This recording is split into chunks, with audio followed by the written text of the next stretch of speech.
السلام علیکم ورحمۃ اللہ وبرکاتہ۔ آج 20 اپریل 2021 ہے اور 7واں روزہ ہے آج ماشاءاللہ۔ آج ہم سورۃ الاحزاب شروع کریں گے جو مدینے میں نازل ہوئی ہے، اور اس کے اندر 73 آیات ہیں اور 9 رکوع ہیں۔ یہ سورت جو ہے یہ جوڑی دار سورت کہی جاتی ہے سورۃ النور کے ساتھ۔ سورۃ النور کے اور اس کے جو مضامین ہیں وہ کچھ اس طریقے سے ہیں کہ اللہ تبارک و تعالی نے سورۃ النور کے اندر خواتین کے لیے گھر کے اندر کے پردوں کی بات کی ہے کہ کن کن لوگوں سے آپ کا گھر کے اندر جو ہے وہ آپ کا ستر و حجاب، آپ کا پردہ ہونا چاہیے۔ سورۃ الاحزاب کے اندر اللہ تبارک و تعالی نے حکم دیا ہے اور بتایا ہے کہ خواتین کے لیے گھر سے باہر نکلنے میں پردہ، ستر اور حجاب کے کیا احکامات ہیں۔ اس سورت کے اندر اللہ تبارک و تعالی نے ایک اور بات کا ذکر کیا ہے جو کہ اس پہلے رکوع میں آتی ہے۔ اگر ہم اس کا بیک گراؤنڈ سمجھ لیں گے پہلے سے تو ہمیں یہ سورت زیادہ بہتر طریقے سے سمجھ میں آئے گا، جس کو کہتے ہیں شان نزول۔ شان نزول یہ ہوتا ہے کہ یہ سورت جو نازل ہو رہی ہے اس کی وجہ نزول کیا ہے، یہ کیوں نازل ہو رہی ہے، کیا واقعات ہیں اس زمانے کے جس زمانے میں یہ سورت نازل ہو رہی ہے۔ اگر آپ کو یاد ہوگا کہ جو پچھلی سورت میں نے آپ کے سامنے پڑھی تھی اس کے اندر جو ہے اللہ تبارک و تعالیٰ نے کیا فرمایا تھا کہ جب آپ کے گھر کے اندر کے معاملات جو ہیں وہ صحیح ہوں گے، میاں بیوی کا رشتہ جو ہے وہ صحیح طور پہ ہوگا، گھر کے اندر اس کو پریشانی نہیں ہوگی، وہ گھر سے ریلیکسڈ ہوگا، تو وہی بندہ جو ہے وہ زندگی میں دنیا میں جا کر اچھی طریقے سے اپنی صلاحیتوں کو، اپنے کاموں کو کر سکتا ہے۔ مگر اگر اس کے اپنے گھر میں سکون اور اطمینان اور چین نہیں ہوگا تو وہ باہر کے کاموں کو کس طریقے سے طے کرے گا، جس کے لیے میں نے آپ کو مثال دی تھی سورۃ التحریم کی۔ سورۃ التحریم میں اللہ تبارک و تعالی نے رسول اللہ صلی اللہ علیہ وسلم سے فرمایا تھا کہ اے نبی صلی اللہ علیہ وسلم، آپ جو ہیں وہ اپنے گھر کے معاملات کو پہلے درست کریں۔ آپ کے بیویوں کے درمیان جو دلوں کے اندر کدورتیں آ رہی ہیں اور آپ کا راز انہوں نے ایک دوسرے کو بتا دیا ہے، یہ سارے معاملات کو پہلے آپ طے کیجئے، اس کے بعد جو ہے وہ باہر کے معاملات آپ سے اچھی طریقے سے حل ہوں گے تاکہ آپ ذہنی طور پر سکون میں ہوں۔ اور دعا بھی اس کے لیے یہ بتائی گئی ہے، ربنا هب لنا من ازواجنا وذریاتنا قرۃ اعین وجعلنا للمتقین اماما، کہ اللہ کر دے میری بیوی کو، یا بیوی کہے میرے شوہر کو میری آنکھوں کی ٹھنڈک، اور میری اولاد کو میری آنکھوں کی ٹھنڈک، اور وجعلنا للمتقین اماما، اور ہمیں لوگوں کے لیے امام بنا دے۔ امام کا مطلب کیا ہے؟ وہ لوگ وہ کام جو کر رہے ہیں ان کے پیچھے بہت سے لوگ جو ہیں وہ چل رہے ہوں اور بہت سے لوگ ان کے فالوورز ہوں۔ تو فالوورز اسی کا بنا جاتا ہے جس کے اندر کوئی چیز ایسی ہو جو کہ ایک لیڈر کے اندر ہوتی ہے۔ اسی لیے نماز کی جو امامت ہے نا، اس کو بہت زیادہ اہمیت دی گئی ہے کہ نماز کی امامت کو بہت طریقے سے کرنے والا ہونا چاہیے، اور مولوی کوئی پروفیشن نہیں ہے، بلکہ ہر کسی کو نماز پڑھانی آنی چاہیے، ہر کسی کو نکاح پڑھانا آنا چاہیے، اور ہر کسی کو جو ہے نا وہ بڑے بڑے کام جو ہیں جو دین کے وہ خود کرنے چاہیے، خود آنے چاہیے۔ تو یہ پروفیشن ہم لوگوں نے بنا دیا ہے، ورنہ دین میں مولوی کوئی پروفیشن نہیں ہے۔ تو یہاں پر جب انسان کو اپنے دل کا سکون چین ہوگا تو وہ بہترین طور پہ کام کر سکتا ہے۔ سورۃ النور کے اندر ہم جانتے ہیں کہ حضرت عائشہ صدیقہ رضی اللہ تعالی عنہا کے اوپر جو ہے وہ الزام لگایا گیا کہ وہ پیچھے رہ گئیں، اور انہوں نے جو ہے وہ ایک ینگ صحابی جو تھے جو ان کو لے کر آئے، اور قافلہ کھو گیا تھا اور حضرت عائشہ صدیقہ کو وہ لے کر آئے، تو منافقین نے، جس میں ابی بن سلول تھا، اس نے یہ حضور صلی اللہ علیہ وسلم کی بیوی پر یہ الزام لگایا کہ چونکہ وہ جوان تھی، خوبصورت تھی، اور وہ صحابی بھی جوان تھے، خوبصورت تھے، تو ضرور انہوں نے رات کو کوئی اچھا ٹائم گزارا ہوگا۔ یہ بات اتنی بڑھی یہاں تک کہ نبی صلی اللہ علیہ وسلم بھی اس بات سے بہت زیادہ افیکٹ ہو گئے اور ان کو بھی بہت تکلیف ہوئی، جس کی وجہ سے جب حضرت عائشہ صدیقہ کو یہ ساری بات کا پتہ چلا تو وہ اپنے والدین کے گھر چلی گئیں اور بیمار سے بیمار ہوتی چلی گئی، اور نبی صلی اللہ علیہ وسلم جب ان سے ملنے کے لیے آئے اور وہ دیکھ رہی تھی کہ حضور صلی اللہ علیہ وسلم پہلے جس طرح سے مجھ سے ملتے تھے اور لاڈ کرتے تھے اس طرح نہیں ہو رہا ہے سب کچھ، تو اللہ تبارک و تعالیٰ نے حضرت عائشہ صدیقہ رضی اللہ تعالیٰ عنہ کے لیے براءت کی آیات نازل کی سورۃ النور کے اندر، جس سے ہمیں پتہ چلتا ہے کہ اللہ تبارک و تعالیٰ جو ہے وہ دلوں کو کس طریقے سے صاف کرتا ہے۔ تو اللہ تبارک و تعالیٰ نے یہ قصہ جو ہے حضرت جو حضور کے اندرونی گھر کے معاملات میں آیا، جس کی وجہ سے حضور صلی اللہ علیہ وسلم ڈسٹربڈ ہو گئے، اور پھر اللہ تبارک و تعالیٰ نے آیت نمبر 35 جو سورۃ النور کی تھی اس کے اندر اللہ تبارک و تعالیٰ نے اللہ نور السماوات والارض کا رکوع رکھا۔ یہ جو صورت ہے سورۃ الاحزاب، اس کے بیک گراؤنڈ میں یہ تھا کہ نبی اکرم صلی اللہ علیہ وسلم کے چونکہ بیٹے جو جتنے بھی پیدا ہوئے ان کا انتقال ہو گیا۔ زید بن حارثہ ایک بچے تھے جو کھو گئے تھے اور غلام بن کے وہ مکے میں آ گئے۔ جب وہ مکے میں آئے تو نبی صلی اللہ علیہ وسلم نے ان کو خرید لیا اور ان کو آزاد کر دیا، اور ان کو آزاد کر کے اپنے گھر میں ان کو ایسے پالا گیا جیسے ایک بیٹا پلتا ہے۔ تو لوگ جو ہیں وہ پہلے زمانے میں منہ بولے بیٹے کو بھی اپنا بیٹا ہی سمجھتے تھے، جیسے آج کے زمانے میں ہم لوگ بھی ایسے ہی سمجھتے ہیں کہ تم تو میرے بیٹے جیسے ہو، تم تو میرے بھائی جیسے ہو، تم تو میرے خالو جیسے ہو، یہ جو ہم رشتے بنا لیتے ہیں اپنے، تو حضور صلی اللہ علیہ وسلم بھی اس کو اپنا زید بن حارثہ کو اپنا بیٹا کہتے تھے، جس کے اوپر اللہ تبارک و تعالیٰ نے کچھ منع نہیں کیا، اور یہ چیز چلتی رہی یہاں تک کہ حضور صلی اللہ علیہ وسلم مکے سے مدینہ ہجرت کر کے تشریف لے آئے، اور حضرت زید بن حارثہ کی شادی انہوں نے اپنی کزن حضرت زینب سے کر دی، اور حضرت زینب جو تھی وہ ایک ایلیٹ کلاس کی خاتون تھی اور حضور کے خاندان سے تھی، اور وہ جو ہے نا وہ شادی نہیں کرنا چاہتی تھی، ان کا خاندان شادی نہیں کرنا چاہتا تھا زید بن حارثہ سے، مگر چونکہ وہ زید بن حارثہ زید بن محمد کہلاتے تھے، ٹھیک ہے، کہ محمد کے بیٹے ہیں، اور وہ پلے بھی حضور کے ساتھ اس طرح سے تھے، مگر یہ شادی جو ہے حضور صلی اللہ علیہ وسلم کے کہنے پر کر دی گئی۔ اب یہاں پر اس کے پیچھے کیا مصلحت تھی وہ اللہ تبارک و تعالیٰ جو ہے وہ کھول رہا ہے اس صورت کے اندر۔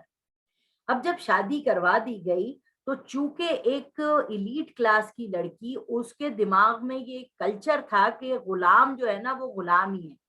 ٹھیک ہے، وہ غلام جو ہے وہ ہمارا ایک سرونٹ ہے،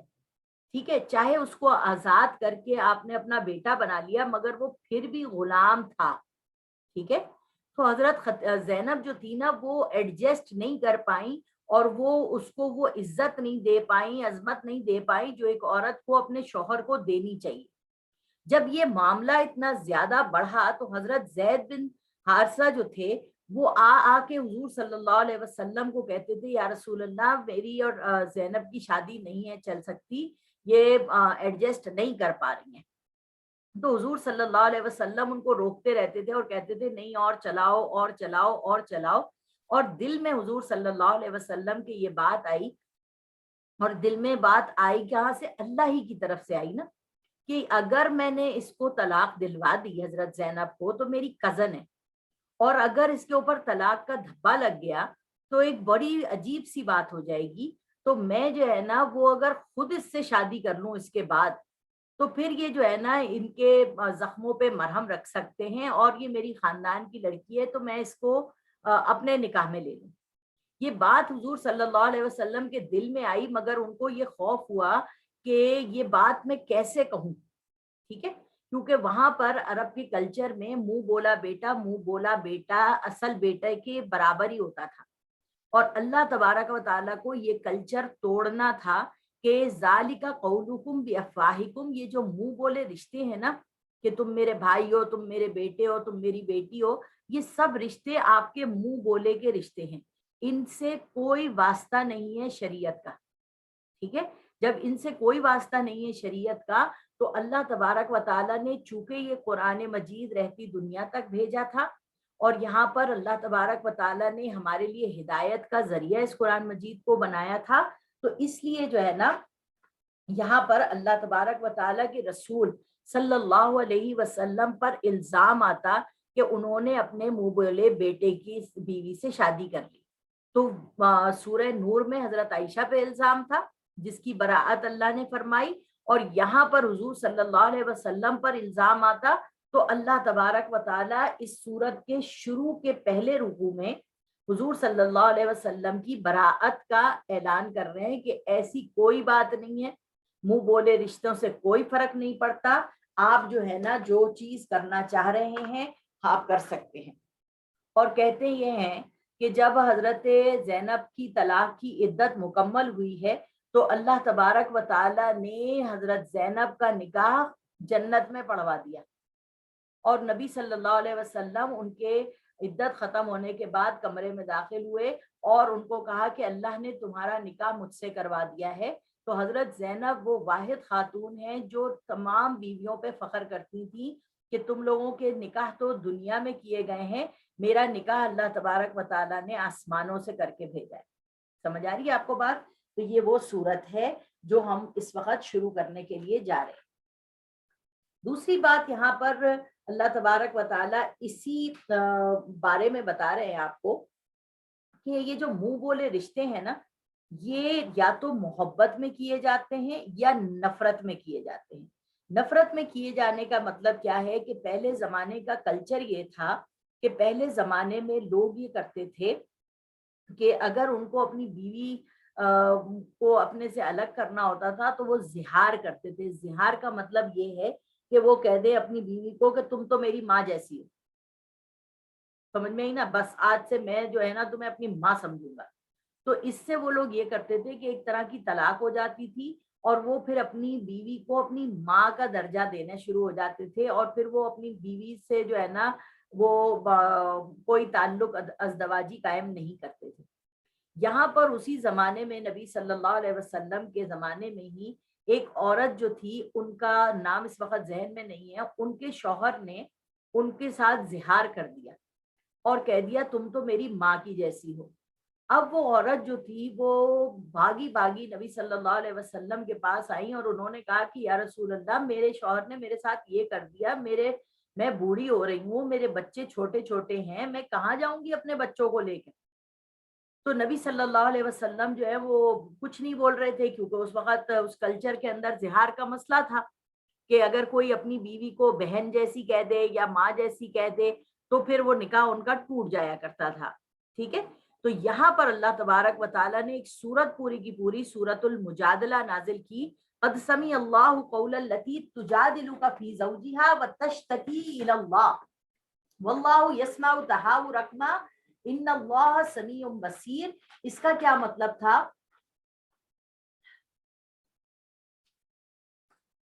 میں آپ کو ترجمہ بتا رہی ہوں۔ اے نبی صلی اللہ علیہ وسلم، اللہ نے سن لی اس عورت کی بات جو اپنے شوہر کے بارے میں جھگڑ رہی تھی اور اللہ سے فریاد کر رہی تھی، اور اللہ تم دونوں کی گفتگو سن رہا تھا، بلا شبہ اللہ خوب سننے والا اور خوب جاننے والا ہے۔ جو لوگ تم میں سے اپنی عورتوں سے اظہار کر بیٹھیں وہ ان کی مائیں نہیں ہیں، ان کی مائیں تو وہی ہیں جنہوں نے ان کو جنا ہے، بے شک انہوں نے نامعقول اور جھوٹ بات کہی ہے، اور بے شک اللہ معاف کرنے والا بخشنے والا ہے۔ اور جو لوگ اپنی بیویوں سے زہار کر بیٹھیں پھر اپنی بات سے لوٹ جانا چاہیں تو ان کو ہم بستر ہونے سے پہلے ایک غلام آزاد کرنا ضروری ہے۔ اس حکم کے ذریعے تم کو نصیحت کی جاتی ہے، اللہ خوب دیکھ رہا ہے جو تم کرتے ہو۔ اب یہاں پر اللہ تبارک و تعالیٰ نے اس بات کو بھی حرام کر دیا عورتوں کے لیے، مردوں کے لیے، کہ اگر کوئی یہ کہہ بھی دیتا ہے نا کہ تم میری ماں جیسی ہو تو یہ تمہارے منہ کا قول ہے، کوئی آپ کی ماں نہیں بن سکتی جب تک آپ کو اس نے جنا نہ ہو، کوئی باپ نہیں بن سکتا جب تک اس نے جنا نہ ہو، ٹھیک ہے. اسی طریقے سے منہ بولے رشتے جو ہیں ان کی کوئی وقت اور کوئی حیثیت نہیں ہے. یہاں پر بھی زہار کے مسئلے میں بتا دیا کہ کوئی شخص نفرت میں بھی کسی کو اپنا ماں بہن بیٹا بنا لے تو نکاح نہیں ٹوٹتا، ٹھیک ہے. بہت سی خواتین یہ سمجھتی ہیں، جیسے میں نے کہہ دیا اپنے میاں کو ارے میرے بھائی، تو وہ منہ سے نکلی ہوئی بات ہے، وہ میرا بھائی نہیں ہو سکتا کیونکہ میں اس کے نکاح میں ہوں اور اس سے نکاح بھی نہیں ٹوٹتا، ٹھیک ہے. تو یہاں پر ہمیں بات پتا چلی منہ بولے رشتے کی کہ کچھ لوگ محبت میں ایک دوسرے کو بھائی بیٹا بنا لیتے ہیں اور کچھ لوگ نفرت میں بنا لیتے ہیں. اللہ تبارک و تعالیٰ فرما رہے ہیں ایسا کوئی سین نہیں ہو رہا.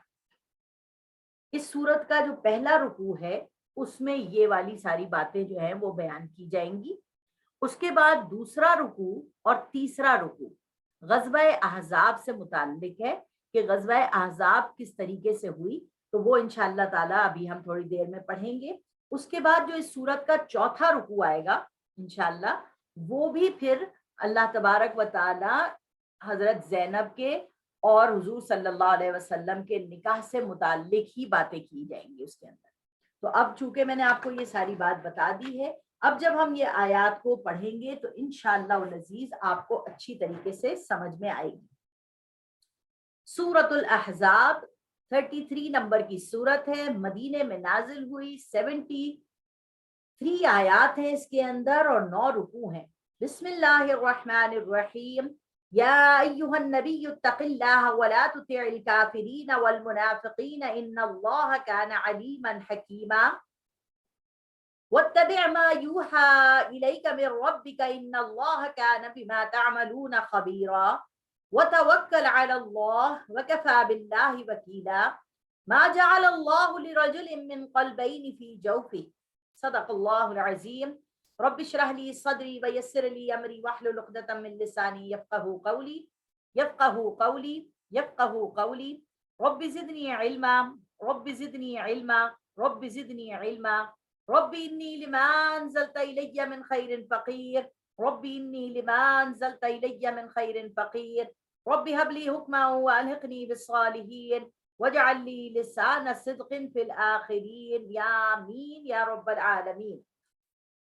دیکھیے آیت نمبر 1 سے لے کر آیت نمبر 3 میں نبی صلی اللہ علیہ وسلم کو احکام شریعت پر ڈٹے رہنے کی تلقین کر رہا ہے اللہ تبارک و تعالی. یا ایھا النبی اتق اللہ،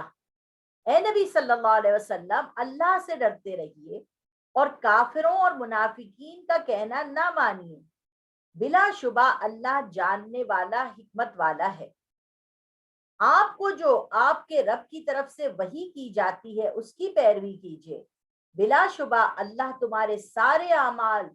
خوب واقف ہے، اور آپ اللہ پر بھروسہ رکھیے اور اللہ کافی کارساز ہے. اب یہاں پر اگر یہ آیات کا جو میں نے آپ کو اس وقت بیک گراؤنڈ بتایا ہے اگر نہ بتایا جائے تو یہ آیات سمجھ میں نہیں آتی، اسی لیے ہمیں کبھی کبھار شان نزول پڑھنا پڑتا ہے کہ یہ سورت کیوں نازل ہوئی.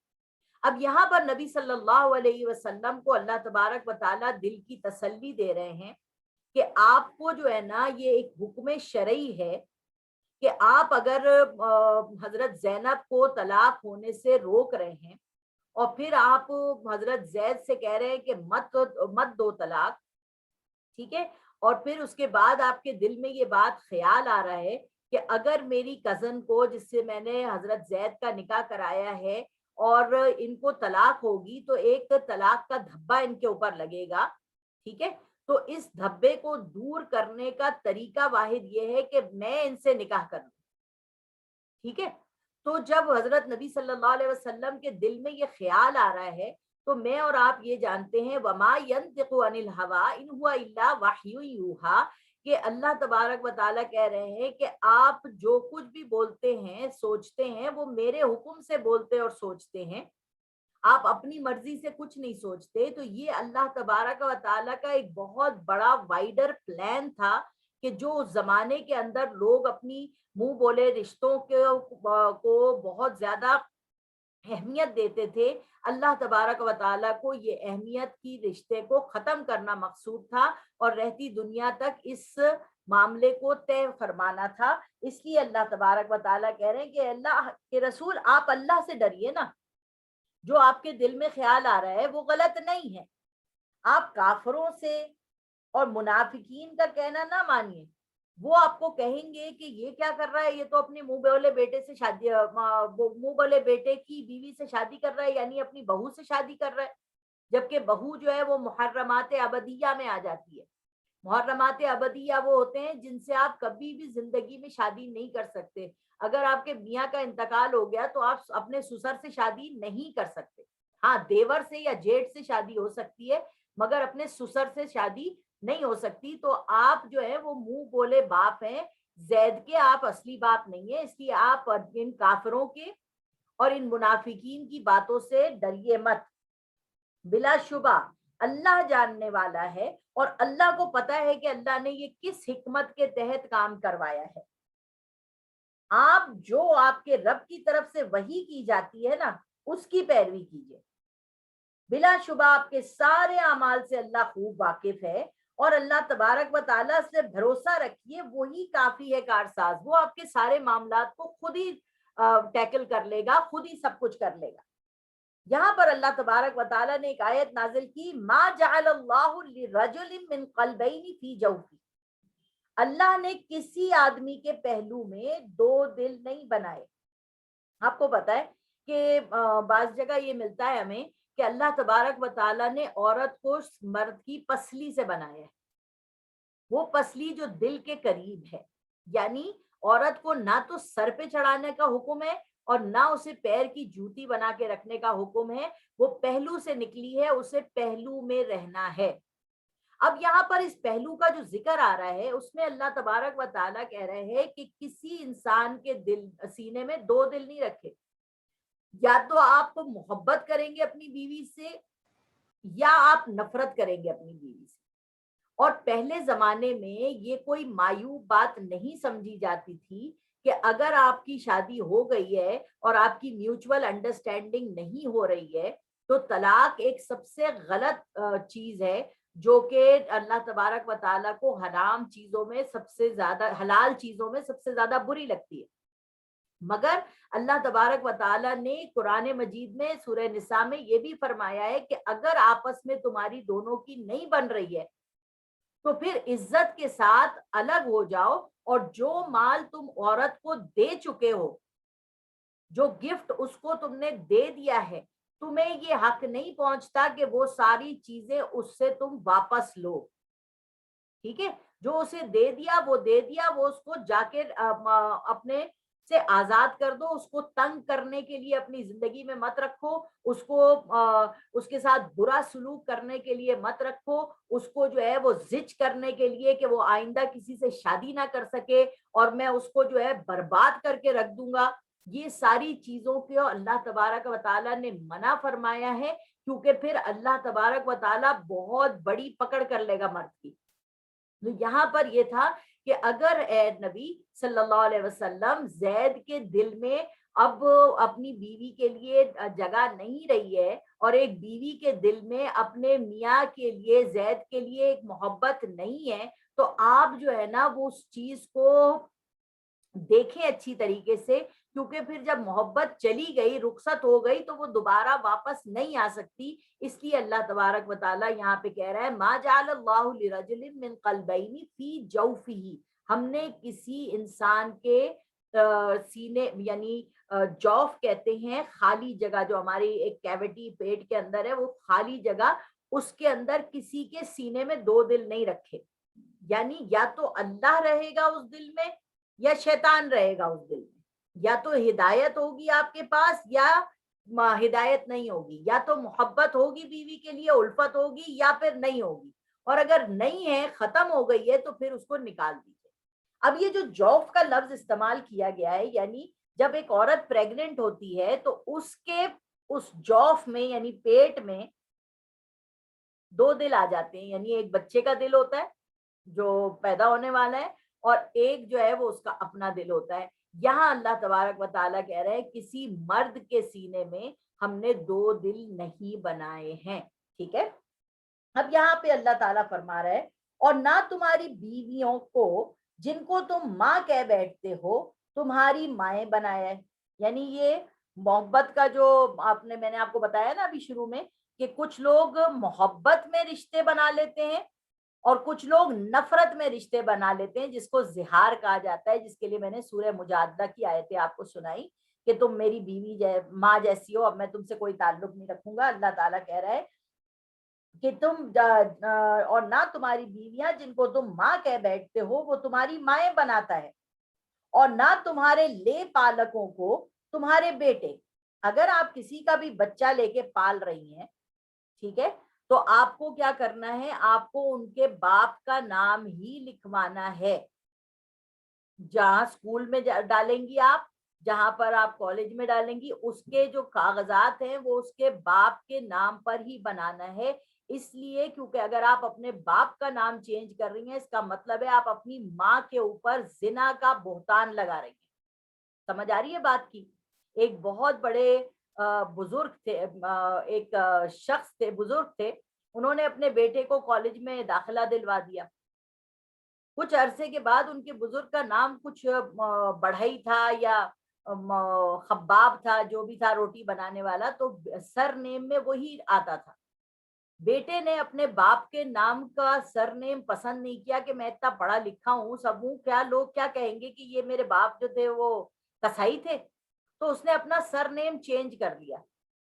باپ آیا اور باپ نے آ کے کہا کہ تمہاری ماں بھی پاک دامن ہے اور میں بھی پاک دامن ہوں, ہم نے کبھی کسی کے ساتھ بدکاری نہیں کی, تم نے یہ اپنا باپ کہاں سے پیدا کر لیا.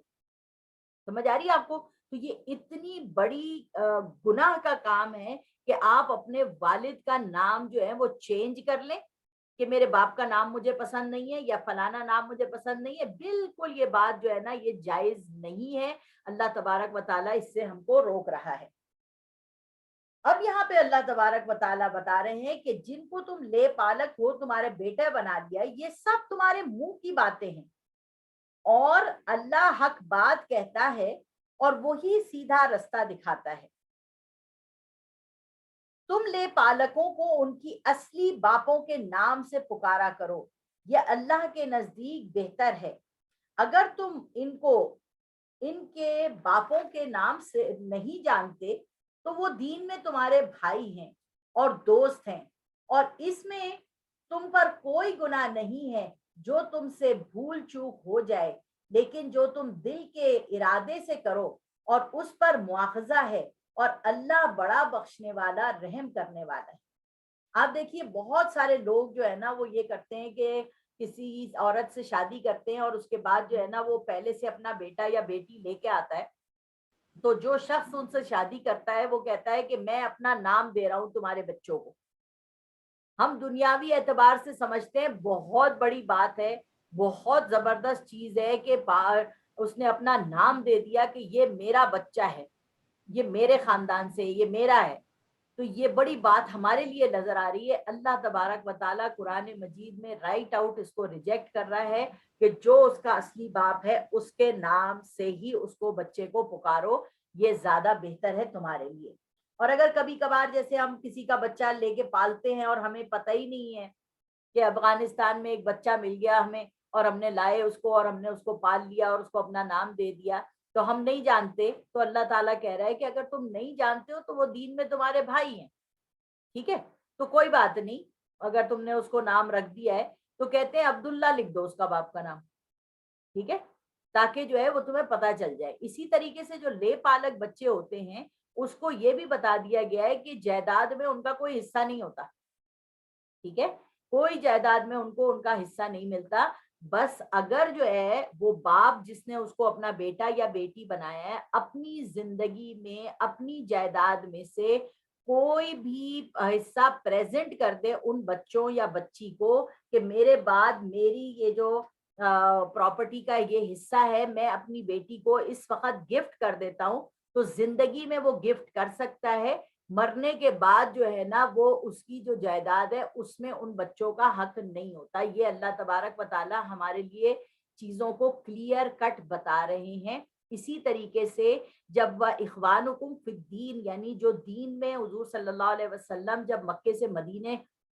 تشریف لائے تھے تو انہوں نے بھائی چارگی میں مکے والوں کے ساتھ مدینے والوں کو جوائن کر دیا تھا اور کہا تھا یہ تمہارے دین میں بھائی ہیں.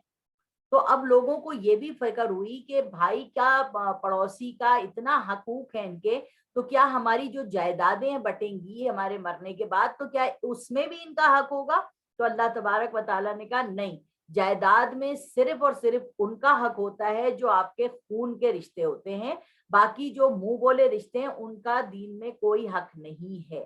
ٹھیک ہے. اور یہ جو دین کی اخوت ہے، دین کا بھائی چارہ ہے، یہ صرف اور صرف دین کے معاملات میں ہے. دنیاوی معاملات میں پیسوں کے دینے وینے میں ان کا کوئی تعلق نہیں ہے جب تک کوئی زندہ بندہ اپنی طرف سے گفٹ نہ کر دے. تو اسی طرح سے جیسے ہم اپنے بھانجے کو لے کے پال لیں، بھانجی کو لے کے پال لیں، ٹھیک ہے، تو وہ بھانجی میری بیٹی نہیں بن جائے گی، یا اس بھانجی کا بچہ میرا بچہ نہیں بن جائے گا، وہ اسی کا رہے گا. ٹھیک ہے، وہ اسی کا بچہ ہوگا. تو یہ چیزیں جو ہے اللہ تبارک و تعالی ہمیں لاؤڈ اینڈ کلیئر بتا رہا ہے. لیکن جو تم دل کے ارادے سے کرو اس پر مواخذہ ہے، اور اللہ بڑا بخشنے والا رحم کرنے والا ہے. النبی اولی بالمؤمنین من انفسہم وازواجہ امہاتہم. اب یہاں پر اللہ تبارک و تعالیٰ فرما رہے رسول مومنین پر ان کی جانوں سے زیادہ حق رکھتے ہیں، اور آپ کی بیویاں ان کی مائیں ہیں. اب یہاں پر جو ہے نا اللہ تبارک و تعالیٰ منافقین لوگوں کو ایک بات بتانے کی کوشش کر رہے ہیں کہ دیکھو بات سنو،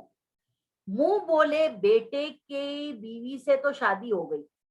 مگر یہاں پر رسول اللہ صلی اللہ علیہ وسلم سے جن خواتین کی شادی ہوئی ہے، حضور صلی اللہ علیہ وسلم کے انتقال کے بعد بھی وہ حضور کے نکاح میں ہی رہیں گی، اور وہی عورتیں حضور صلی اللہ علیہ وسلم کی جنت کی بیویاں بنیں گی. ٹھیک ہے. جب دنیا میں کسی شخص کا انتقال ہو جاتا ہے، چاہے وہ بہت بڑا بزرگ ہے، عالم دین ہے، گدی نشین ہے، کچھ بھی ہے، اگر ان کی بیوی جو ہے وہ شادی کر لیتی ہے کسی اور سے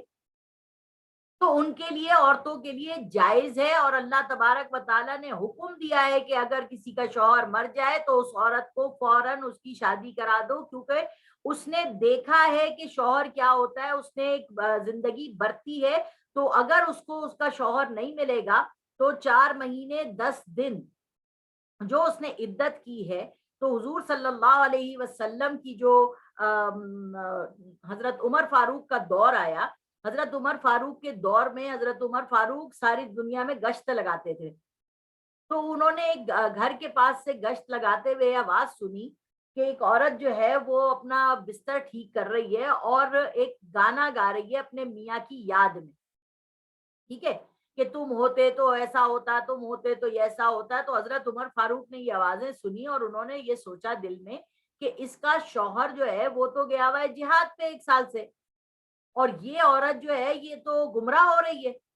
حضرت عمر فاروق اس کے گھر میں کود گئے،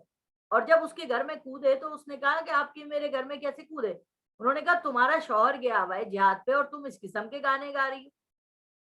اس نے کہا میں تو گانا گا رہی ہوں، آپ نے سب سے پہلے میرے گھر پہ کان لگا کے سنی کیوں آواز؟ نمبر 2، آپ کسی غیر محرم عورت کے گھر میں کودے کیسے؟ اور نمبر 3، آپ مجھ سے یہ سوال پوچھ کیسے سکتے ہیں؟ آپ کے بھیجے ہوئے 1 سال سے میرا میاں وہاں ہے اور مجھے اپنے میاں کی اس وقت ضرورت ہے، اور میں اگر دل بہلانے کے لیے ایک کچھ شاعری کر رہی ہوں تو اس میں آپ کا کیا قصور ہے؟ حضرت عمر فاروق بڑے شرمندہ ہوئے اور اپنی بیٹی کے پاس، ان کی بیٹی کا نام بھی زینب تھا، اور یہ جن کا قصہ ہم پڑھ رہے ہیں وہ بھی زینب ہیں، یہ دونوں زینبیں الگ ہیں. اب وہ حضرت زینب کے پاس گئے اور انہوں نے پوچھا کہ یہ مجھے بتاؤ زینب کہ ایک عورت اپنے شوہر سے کتنے دن تک دور رہ سکتی ہے؟ انہوں نے فرمایا 4 مہینے. سمجھ آئی؟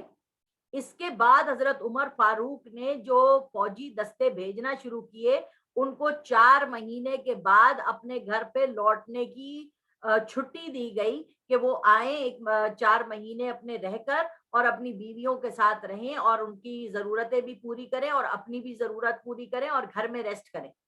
سمجھ آ رہی ہے آپ کو بات؟ تو یہاں پر ہمیں یہی بات بتائی جا رہی ہے کہ اگر عورت کسی کی بھی بیوی ہے اور وہ اس کو طلاق ہو گئی ہے یا وہ بیوہ ہو گئی ہے تو اس زمانے کے کلچر کے حساب سے کوئی بات ایسی نہیں تھی. نکاح ٹوٹ گیا, وہ زندگی کا حصہ ختم ہو گیا, اب وہ دوسری اپنی زندگی شروع کرنا چاہتا ہے یا چاہتی ہے تو اس کی اولاد کوئی نہیں ہوتی اس کو روکنے والی کہ تم یہ ابا جان یہ کیا حرکتیں کر رہے ہو, یا امی آپ پاپا کے ساتھ بے وفائی کر رہی ہیں اور آپ شادی کر رہی ہیں. ایسا کہنے کا کسی کو بھی حق نہیں ہے. جبکہ یہاں پر اس آیت کے اندر اللہ تبارک و تعالیٰ آیت نمبر 6 میں فرما رہا ہے النبی اولا بالمؤمنین من انفسہم وازواجہ امہاتہم. جب نبی کا انتقال ہو جاتا ہے تو تم ان کی بیویوں سے شادی نہیں کر سکتے. کیوں؟ کیونکہ وہ تمہاری مائیں ہیں. اب یہ ماں کون کہہ رہا ہے؟ یہ اللہ کا قول ہے. ہمارے قولوں کو اللہ نے کہہ دیا تم منہ بولا بیٹا بناؤ, بھائی بناؤ, بہن بناؤ, ماں بناؤ, یہ تمہارے منہ بولے رشتے ہیں, اس سے کوئی فرق نہیں پڑتا. مگر اللہ تبارک و تعالی نبی کی بیویوں کو ہماری ماؤں کی حیثیت دے رہا ہے کہ کوئی شخص حضور کے انتقال کے بعد یہ جرات نہ کرے کہ حضور صلی اللہ علیہ وسلم کی بیویوں سے شادی کرنے کو کوشش کرے اور وہ یہ سوچ کے کوشش کرے کہ اتنے بڑے نبی کی بیوی ہے, حضور صلی اللہ علیہ وسلم اس کے ساتھ رہے ہیں, تو جب ہم ان سے شادی کریں گے تو ہمیں ان کے جسم سے جو ہے نا وہ نبوت کا کچھ حصہ مل جائے گا. ایسا کچھ نہیں ہے. سمجھ میں آئی؟ اللہ تبارک و تعالی نے جو خواتین حضور صلی اللہ علیہ وسلم کے نکاح میں دی وہ 3 شادیاں کی ہوئی تھی. پہلے حضرت خدیجہ کی 3 شادیاں پہلے ہو چکی تھی اور 4تھی شادی حضور صلی اللہ علیہ وسلم سے ہوئی تھی, یا 2 شادیاں پہلے ہوئی ہوئی تھی اور پھر حضور صلی اللہ علیہ وسلم سے ہوئی. تو اللہ تبارک و تعالیٰ نے جتنی بھی حضور صلی اللہ علیہ وسلم کی زیادہ تر بیویاں ہیں وہ یا تو بیوہ تھی یا طلاقن تھی. صرف اور صرف حضرت عائشہ صدیقہ رضی اللہ تعالی عنہا جو تھی وہ کنواری حضور کو ملی تھی. تو اللہ تبارک و تعالیٰ نے اب ان ساری بیویوں کو امت کی مائیں قرار دے دیا کہ ان سے آپ کی شادی نہیں ہوگی. تو یہ اللہ کا قول ہے, انسان کے قول نہیں ہے. اور رشتہ دار آپس میں اللہ کی کتاب کی روح سے مسلمان اور مہاجر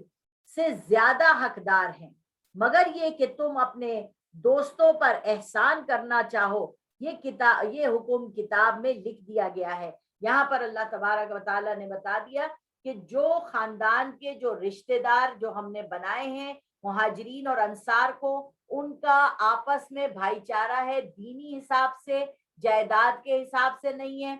اگر ان میں سے کوئی صحابی کا انتقال ہو جائے اور دوسرا صحابی ان کی بیوی سے شادی کر لے تو اس میں کوئی حرج کی بات نہیں ہے. وہ یہ نہ سوچے ہائے یہ تو پہلے فلانے مہاجر کی بیوی رہ چکی ہے اب انصاری صحابی اس سے شادی کیسے کرے. نہیں, اللہ تبارک و تعالیٰ نے حرمات ابدیہ محرمات ابدیہ کی ایک پوری لسٹ بیان کی ہے کہ کن سے آپ کی شادی نہیں ہو سکتی کبھی بھی زندگی میں. سورۃ النساء کی آیت ہے, سورۃ النساء کی آیت نمبر 22 سے لے کے 23 تک آیت ہے, اور اس کے اندر اللہ تبارک و تعالیٰ نے محرمات ابدیہ یعنی جن سے عورتوں سے کبھی بھی آپ کی شادی نہیں ہو سکتی اس کی ایک لسٹ بنائی ہے. اور تم عورتوں سے نکاح نہ کیا کرو جو تمہارے باپ دادا یا نانا کے نکاح میں رہ چکی ہوں, مگر جو بات گزر گئی تو گزر گئی. پہلے زمانے میں یہ تھا کہ اگر کسی کا انتقال ہو جاتا تھا تو وہ بیٹے جو تھے نا وہ ساری اپنے باپ کی بیویوں کے اوپر قبضہ کر لیتے تھے سوائے اپنی ماں کے, جس سے وہ پیدا ہوتے تھے اس کے ساتھ نہیں, باقی جتنی بھی باپ کی بیویاں تھیں نا ان ساریوں کے ساتھ وہ بھی سیکس کر لیا کرتے تھے اور شادیاں کر لیا کرتے تھے, ان کو اپنے حرم میں ڈال لیا کرتے تھے. اس لیے اللہ تبارک و تعالیٰ کہہ رہا ہے کہ جو گزر چکا وہ گزر چکا, اب ایسا نہیں کرنا. بے شک یہ بڑی بے حیائی اور نفرت کی بات ہے اور شرعاً اور عقلاً بہت برا طریقہ ہے کہ اپنی ستیلی ماؤں کے ساتھ بھی آپ جو ہے وہ تمتع کر سکیں. اور اللہ تبارک و تعالیٰ یہاں پہ لسٹ بیان کر رہا ہے تم پر حرام کی گئی ہیں تمہاری اپنی ذاتی مائیں، تمہاری بیٹیاں جو تمہاری اپنی بیٹیاں ہیں، تمہاری بہنیں، تمہاری پھپھیاں، تمہاری خالائیں، تمہاری بھتیجیاں، تمہاری بھانجیاں، اور وہ مائیں، اور تمہاری وہ مائیں جو تم کو دودھ پلا چکی ہیں، اور تمہارے دودھ پلائی بہنیں، یعنی دودھ شریک بہنوں سے بھی شادی نہیں ہو سکتی، اور تمہاری بیویوں کی مائیں، یعنی اپنی ساس سے بھی آپ شادی نہیں کر سکتے، اور تمہاری بیویوں کی بیٹیاں جو پہلے میاں سے وہ لے کے آئی ہیں اپنے گھر ساتھ، ان سے بھی شادی نہیں ہو سکتی، جو تمہاری پرورش میں رہتی ہیں، ان بیویوں کی لڑکیاں جن سے صحبت کی ہے، اگر تم نے ان کی بیویوں سے صحبت نہیں کی ہے تو تم پر کوئی گناہ نہیں ہے، تمہارے ان بیٹوں کی بیویاں جو تمہاری نسل سے ہیں، یہاں دیکھیے آ گیا، اپنی سگی بہو سے آپ شادی نہیں کر سکتے، باقی منہ بولے بیٹے کی بیوی سے شادی کرنے میں کوئی حرج نہیں، اور یہ کہ تم دو بہنوں کو ایک ساتھ نکاح میں نہیں رکھ سکتے، پہلے زمانے میں دو بہنیں ایک نکاح میں رہ سکتی تھیں ایک مرد کے، مگر اب جو ہے وہ حرام ہے کہ آپ دونوں بہنوں کو نکاح میں رکھیں، اسی طرح سے آپ خالہ اور بھانجی کو ایک آدمی شادی نہیں کر سکتا، اسی طرح پھپھی اور بھتیجی سے ایک آدمی شادی نہیں کر سکتا، یہ اللہ تبارک و تعالی نے حرمات والے رشتے رکھے ہیں، مگر جو پہلے ہو چکا بے شک اللہ بڑا ہی بخشنے والا اور بڑا ہی رحم کرنے والا ہے۔ بہاوچ کی زندگی میں اگر بہن کی زندگی میں دوسری بہن کا انتقال ہو جاتا ہے تو وہ عورت جو ہے اپنے بہنوئی کے ساتھ شادی کر سکتی ہے، ٹھیک ہے، مگر بہن کی زندگی میں وہ شادی نہیں کر سکتی، ایسے ہی جیسے حضرت عثمان رضی اللہ تعالی عنہ کی شادی ہوئی ام کلثوم سے، اور جب ان کا انتقال ہو گیا تو نبی صلی اللہ علیہ وسلم نے اپنی دوسری بیٹی کا نکاح بھی حضرت عثمان رضی اللہ تعالی عنہ سے کر دیا تھا، تو اپنے بہنوئی سے شادی کرنے میں کوئی حرج نہیں ہے، یہ ساری کی ساری جو ہے نا اللہ تبارک و تعالی نے حدود جو ہیں وہ رکھی ہیں ہمارے کو بتانے کے لیے۔ وَإِذْ أَخَذْنَا مِنَ النَّبِيِّينَ مِيثَاقَهُمْ وَمِنْكَ وَمِن نُوحٍ وَإِبْرَاهِيمَ وَمُوسَىٰ وَعِيسَىٰ ابْنِ مَرْيَمَ وَأَخَذْنَا مِنْهُم مِيثَاقًا غَلِيظًا، اور جب ہم نے رسولوں سے عہد لیا اور آپ سے اور نوح علیہ السلام سے اور ابراہیم اور موسیٰ علیہ السلام اور مریم کے بیٹے عیسیٰ سے، اور ہم نے ان سے پختہ عہد لیا تاکہ سچے سے اس کی سچائی کے بارے میں دریافت کیا جائے، اور کافروں کے لیے دکھ دینے والا عذاب تیار کر رکھا ہے۔ یہاں پر اللہ تبارک و تعالیٰ فرما رہے ہیں کہ دیکھو ہر کسی سے عہد لیا ہوا ہے، اللہ تبارک و تعالیٰ نے سب سے عہد لیا ہے، جب ہم پیدا ہوئے تھے تو عہد الست تھا ہمارے ساتھ کہ کیا میں تمہارا رب نہیں ہوں، بے شک اللہ تعالیٰ سے سب نے کہا اللہ تعالیٰ تو ہی ہمارا رب ہے، تیرے علاوہ کوئی ہمارا رب ہی نہیں ہے، ٹھیک ہے، تو یہاں پر بھی اللہ تبارک و تعالیٰ نے ہر نبی سے عہد لیا، اور سورۃ المائدہ کے اندر اللہ تبارک و تعالیٰ فرما رہا ہے وَاذْكُرْ نِعْمَةَ اللَّهِ عَلَيْكُمْ وَمِيثَاقَهُ الَّذِي وَاثَقَكُمْ بِهِ إِذْ قُلْتُمْ سَمِعْنَا وَأَطَعْنَا وَاتَّقُوا اللَّهَ إِنَّ اللَّهَ عَلِيمٌ بِذَاتِ الصُّدُورِ، اور تم اللہ کے انعام کو یاد کرو جو اس نے تم پر کیا ہے، اور اس کے اس عہد کو بھی یاد کرو جس کا تم سے معاہدہ کیا ہے، جب تم نے کہا تھا کہ ہم نے سنا اور مان لیا، اور اللہ سے ڈرا کرو، بلا شبہ اللہ دلوں کی باتوں کو خوب جانتا ہے۔ تو یہاں پر آپ سمجھ لیجئے کہ اللہ تبارک و تعالیٰ نے اس پہلے رکوع میں ہمیں جو بات بتانے کی کوشش کی کہ اگر کوئی دین کا شریعت کا حکم ہوتا ہے تو اس کے اوپر عمل کرنے سے اللہ تبارک و تعالیٰ نے حضور صلی اللہ علیہ وسلم کو کہا ہے مجھ سے ڈرو، لوگوں کی باتوں سے نہ ڈرو۔ بہت سی خواتین بیوہ ہو جاتی ہیں اور جوانی میں بیوہ ہو جاتی ہیں، ان کی عمر ہوتی ہے 40 45 50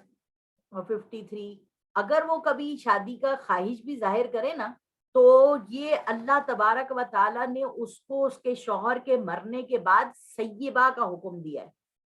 ایک لڑکی ہوتی ہے کنواری، ایک کہلاتی ہے شادی شدہ، اور ایک کہلاتی ہے سیبہ۔ سیبہ وہ عورت ہے جس کا شوہر چلا گیا، اس نے 4 مہینے 10 دن کی عدت کر لی. اب جب وہ اس عدت سے نکل آئی، ٹھیک ہے، اب جب وہ اس عدت سے نکل آئی اور کوئی اللہ تبارک و تعالیٰ کا ایک نیک بندہ اس کو رشتہ دیتا ہے اور اس سے کہتا ہے کہ میں آپ سے شادی کرنا چاہتا ہوں، تو اس کی اولاد کو کوئی حق نہیں پہنچتا کہ وہ اپنے باپ کو یا اپنی ماں کو روک سکے. بہت سی خواتین ایسی ہوتی ہیں کہ جو اس شرم سے، اس ڈر سے کہ لوگ کیا کہیں گے، وہ اپنے لیے زندگی کا اور ایک ساتھی نہیں چنتی. اور بہت سے لوگ یہ سمجھتے ہیں ارے بھائی یہ تو بچے والی عورت ہے، اس کو شادی کی کیا ضرورت، اس کو ساری چیزیں کرنے کی کیا ضرورت. جبکہ اولاد کو یہ سمجھنا چاہیے کہ ہم اپنی اپنی زندگیوں میں لگ جائیں گے، اکیلا ہمارا باپ رہ جائے گا یا اکیلی ہماری ماں رہ جائے گی، تو ان کو بھی حق جب اللہ تبارک و تعالیٰ نے دیا ہے شادی کا، تو پھر ہمیں کسی کو روکنے کی ضرورت نہیں ہونی چاہیے. یہ چیز جو ہے نا، اللہ تبارک و تعالیٰ کہہ رہا ہے کہ لوگوں سے ڈرنا بند کر دو، اللہ تبارک و تعالیٰ سے ڈرو. کیونکہ اللہ تبارک و تعالیٰ نے سورہ نساء میں فرمایا ہے کہ بیوہ عورت کی شادی کر دو. اور اسی لیے اللہ تبارک و تعالیٰ نے قرآن مجید میں کہا ہے نکاح کو آسان کر دو، تاکہ لوگ نکاح کر کے اپنے اپنے گھروں کے اندر عزت کے ساتھ رہیں. ہم لوگوں نے کیا کر دیا ہے، ہم نے نکاح کو اتنا مشکل بنا دیا ہے کہ لڑکی کا رشتہ ہم دے رہے ہیں اور ماں باپ جو ہے وہ اکڑے چلے جا رہے ہیں. اپنی بیٹی کو پتہ نہیں کیا افلاطون انہوں نے سمجھا ہوا ہے، اور روکے ہوئے ہیں. ان کی عمریں نکل رہی ہیں، 30 سال کی ہو رہی ہے، 32 سال کی ہو رہی ہے. یہاں تک کہ اس عورت کے جو اندر ایک سسٹم اللہ تبارک و تعالیٰ نے اولاد پیدا کرنے کا رکھا ہے، یہ ماں باپ کو خیال نہیں آتا کہ جب وہ اپنی اولاد کو روک رہے ہیں اور ان کی اولاد غلط کام کے اندر لگ رہی ہے، تو اس کا سارا وبال، چاہے وہ نمازی آدمی ہے، پرہیزی عورت ہے، کیسے بھی نیک لوگ ہیں، اگر انہوں نے اپنے بیٹے کو یا بیٹی کو شادی سے روکا اور وہ بچے غلط کاموں کی طرف لگے، تو اس کا سارا وبال اس کے ماں باپ پر آتا ہے. تو اللہ تبارک و تعالیٰ نے اسی لیے فرمایا. اور پہلے زمانے میں عرب کلچر یہ تھا کہ جب کسی کی بیٹی کو پہلے پیریڈز آ جاتے تھے تو وہ اپنے گھر کے اوپر جھنڈا لگا دیا کرتے تھے کہ اس گھر میں جوان بیٹی ہے. اب اگر کسی کو رشتے کے بارے میں کوئی لڑکی چاہیے ہو تو وہ یہاں پر اس گھر کے اندر اپروچ کر سکتا ہے. ہم اپنی بچیوں کی عمریں نکال دیتے ہیں، 30 سال کی ہو گئی، 32 سال کی ہو گئی، وہ ڈاکٹر بن گئی، وہ انجینئر بن گئی، وہ سب کچھ بن جاتی ہے. اور آخر میں جب ماں بننے کا ٹائم آتا ہے تو اس کے اندر کا جو سسٹم ہے سارا کا سارا، وہ سارا سسٹم اس کا جو ہے وہ وائنڈ اپ ہونا شروع ہو جاتا ہے، اور وہ جو ہے وہ اولاد پیدا کرنے کے قابل نہیں رہتی. جب یہ ساری چیزیں ہو جاتی ہیں تو اس کا وبال کس کے اوپر پڑتا ہے؟ اس کا وبال اس کے ماں باپ پر پڑتا ہے، اس ماحول پہ پڑتا ہے جس ماحول میں میں اور آپ آج رہ رہے ہیں. ہم نے دیکھا ہماری بڑی بہن کی شادی ہو گئی 18 سال کی عمر میں، اس کی بیٹیاں بڑی ہو گئی ماشاءاللہ سے، اس کے بیٹے بڑے ہو گئے، اللہ تعالیٰ نے اس کو نانی بھی بنا دیا، اللہ تعالیٰ نے اس کو دادی بھی بنا دیا. اس کے سارے بچے جب اس کے ساتھ گھومتے ہیں اور اس کے ساتھ پھرتے ہیں تو ایسا لگتا ہے جیسے اسی کے بہن بھائی ہیں. اور وہ اپنی ماں کے چاروں طرف جب گھوم رہے ہوتے ہیں، اس کے نواسے نواسی اس کے ساتھ گھوم رہے ہوتے ہیں، تو ایسا خوبصورت لگ رہا ہوتا ہے. کیوں؟ کیونکہ یہ جوانی کی شادی ہے جس کے اندر اللہ تبارک و تعالیٰ نے اس کو اپنے بچوں کے ساتھ بڑا کر دیا. ایسے ہی میری چھوٹی بہن کو میں دیکھتی ہوں 18 سال کی عمر میں اس کی شادی ہو گئی، آج وہ اپنے 34-35 سال کی ہوئی ہے، 4 بچوں کی ماں ہے. اس کی بڑی بیٹی جو ہے وہ ایسا لگتا ہے جیسے وہ اس کے ساتھ اس کی بہن چل رہی ہے. تو یہ کیا ہے؟ یہ اللہ تبارک و تعالیٰ نے یہ رشتے جو بنائے ہیں. اور آپ کو جب آپ کسی جوان بچی کو اپنے گھر میں لے کے آتے ہیں، چاہے آپ کا بیٹا پڑھ رہا ہے، آپ کی بہو بھی پڑھ رہی ہے، آپ ان کو سنبھالتے ہیں، پالتے ہیں، تو وہ بیٹیاں، وہ لڑکیاں اپنے ساس سسر کو ماں باپ کا درجہ دیتی ہیں. وہ ان کو ماں باپ سمجھتی ہیں اور وہ یہ سمجھتی ہیں کہ یہ ہمارے ماں باپ کی طرح انہوں نے ہمیں پالا ہے، پوسا ہے. اور جب ہم ساس سسر اپنے بچیوں کو، بہوؤں کو ہم سمجھتی ہیں کوئی الگ ہی کریچر ہے وہ،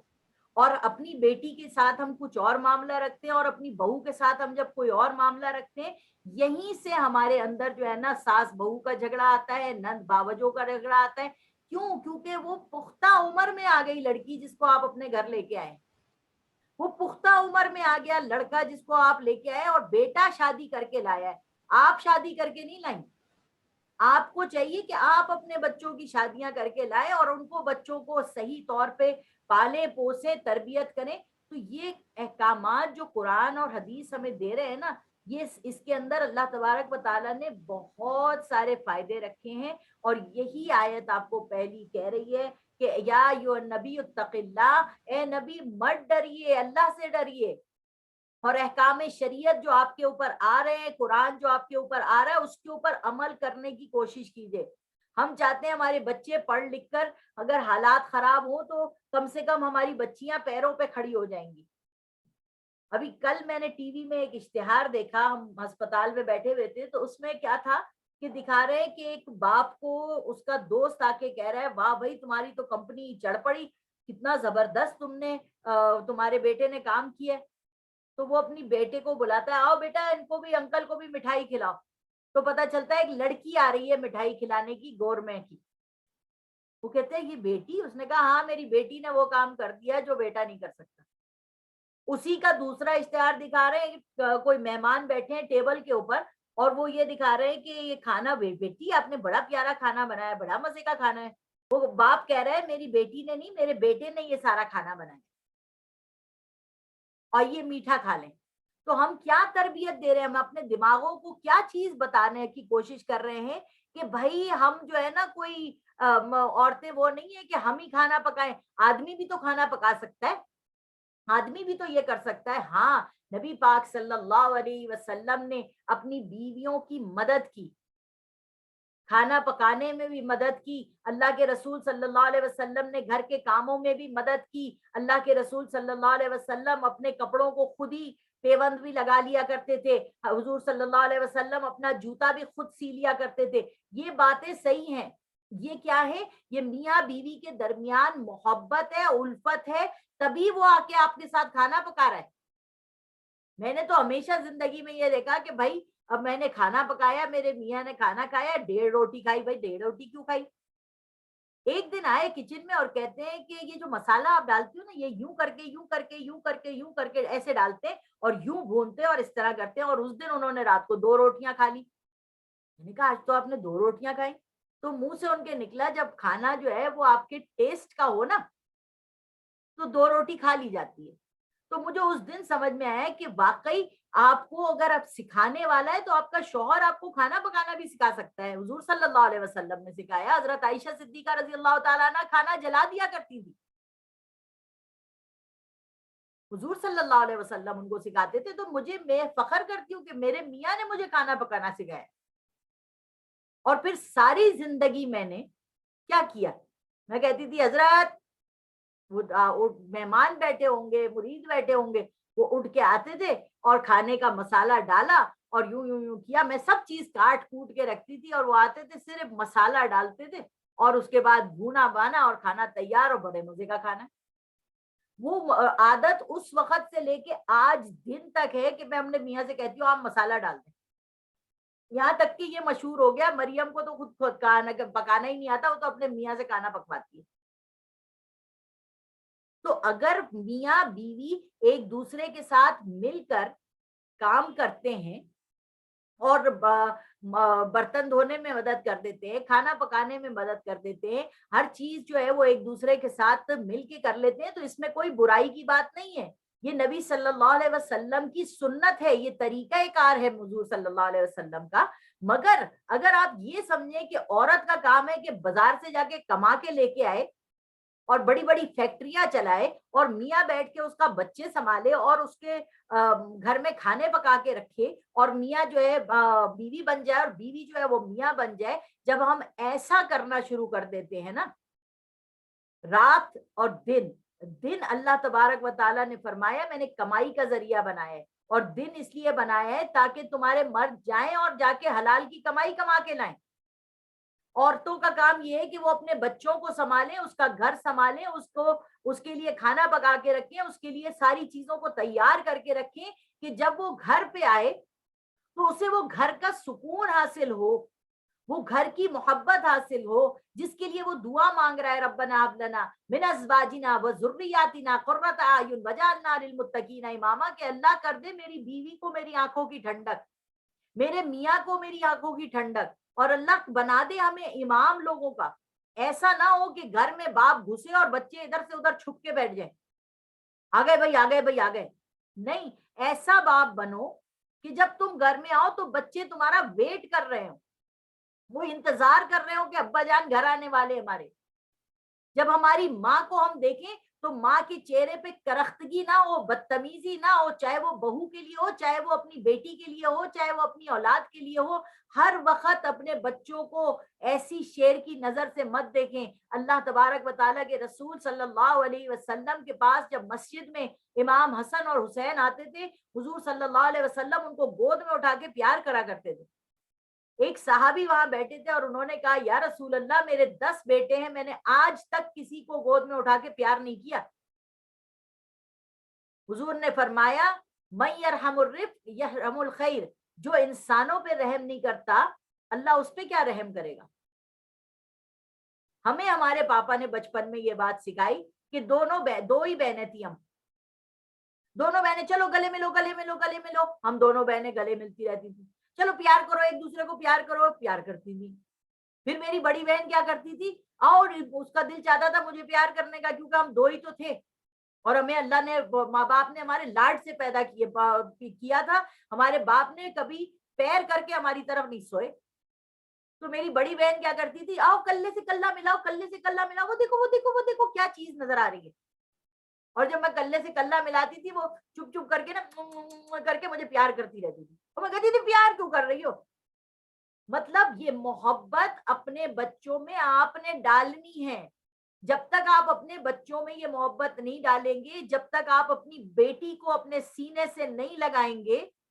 اور وہ سینے کے درمیان جب اس کا سینہ جب تک نہیں ملے گا، آپ کے اندر سے وہ روح ٹرانسفر نہیں ہوگی،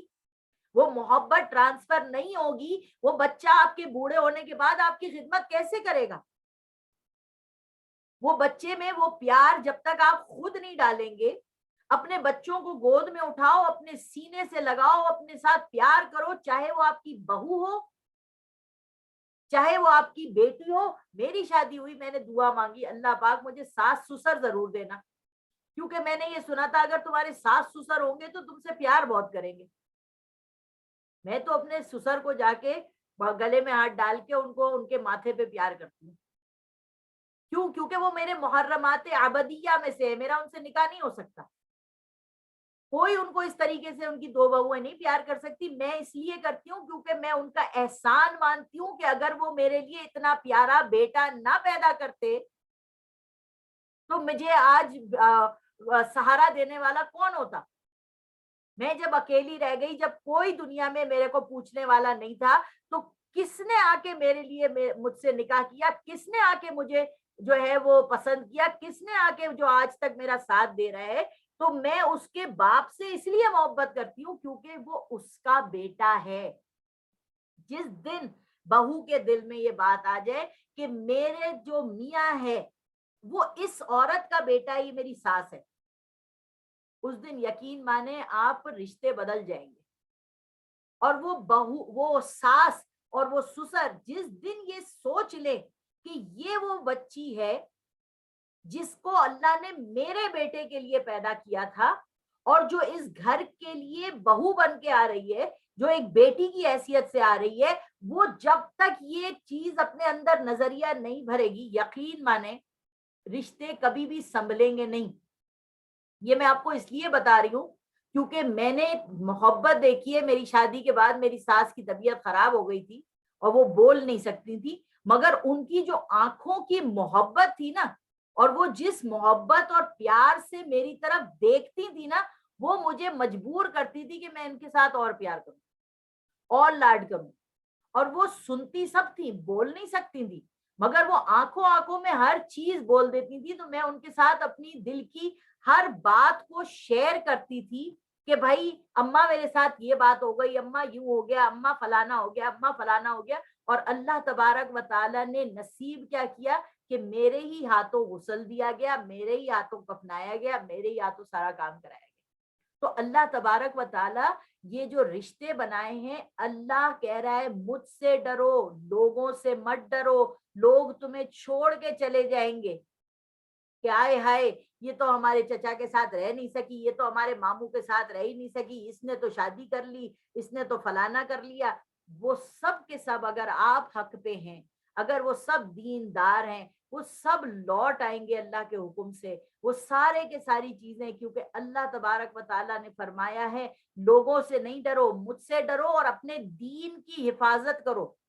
اور دین کی حفاظت کیسے ہے؟ ہن لباس لکم وانتم لباس لہن، وہ تمہارا لباس ہے اور تم اس کا لباس ہو. جب تم اپنے، یاد رکھو یہ لباس جب اترے تھے نا، تو حضرت آدم اور حوا کا لباس شیطان نے جنت میں اتروایا تھا، جس کی وجہ سے وہ اپنے جسم پہ پتے لپیٹ رہے تھے. اور وہ جو لباس اترا تھا نا، یہ جو آپ کے ہاتھوں میں ناخن ہے نا، ناخن، یہ لباس تھا میرا اور آپ کے جسم کے اوپر. اللہ تبارک و تعالیٰ نے اس کو صرف ناخن کی جگہ پہ رکھ دیا اور باقی پورے جسم سے یہ لباس اتار دیا.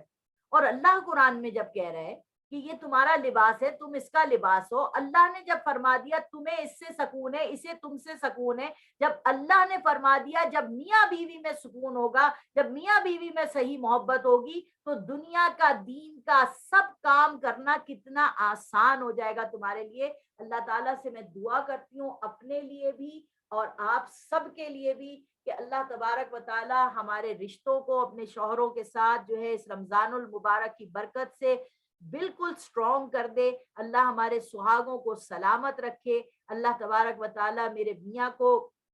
لمبی زندگی، صحت، تندرستی کے ساتھ عطا فرمائے. جن جن تکلیفوں سے وہ گزر رہے ہیں، اللہ تبارک و تعالیٰ ان کے درجات کو بلند کرتا چلا جائے، بلند کرتا چلا جائے. اور اللہ تبارک و تعالیٰ جیسے اس نے مجھے اس دنیا میں سہارا دیا، اللہ تبارک و تعالیٰ اس کو دنیا میں اور آخرت میں اونچا درجہ، اونچا مقام اور مرتبہ عطا فرمائے. اور ہم سب کے اندر ایک دوسرے کے لیے محبت اور الفت عطا فرمائے. وآخر دعوانا ان الحمد للہ رب العالمین. السلام علیکم ورحمۃ اللہ وبرکاتہ.